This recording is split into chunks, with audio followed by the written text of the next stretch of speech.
সদ্যজাত বাচ্চা মানে পেটে গ্যাস হবেই, আর সে কিন্তু রাতে কাঁদবেই। এটা কিন্তু আমার থেকে ভালো আর কেউ জানে না, কেননা আমি দুটো বাচ্চার মা। তো সেখানে কিন্তু বাচ্চারা রাতে কাঁদবেই। প্রথম প্রথম 3 মাস তো কাঁদেই।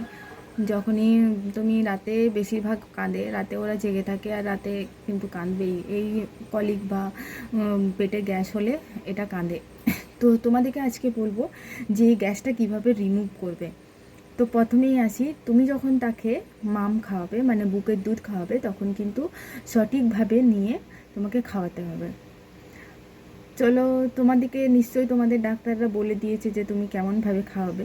এরপর বলি সেকেন্ড পয়েন্ট, তুমি যখন তাকে দুধ খাওয়াবে তখন কিন্তু অবশ্যই তাকে ঢেকুর ওঠাবে।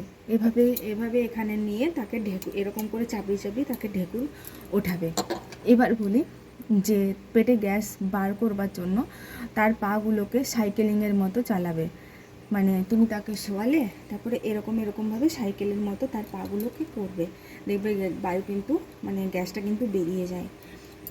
এবার বলি, তাকে কিন্তু তোমার ডাক্তারের পরামর্শ মতো, যখন দেখবে কোনো কিছুতেই কমছে না, তাকে কিন্তু ডাক্তারের পরামর্শ মতো একটা কলিক পেনের ওষুধ তোমাকে ঘরে রাখতে হবে এবং খাওয়াতে হবে।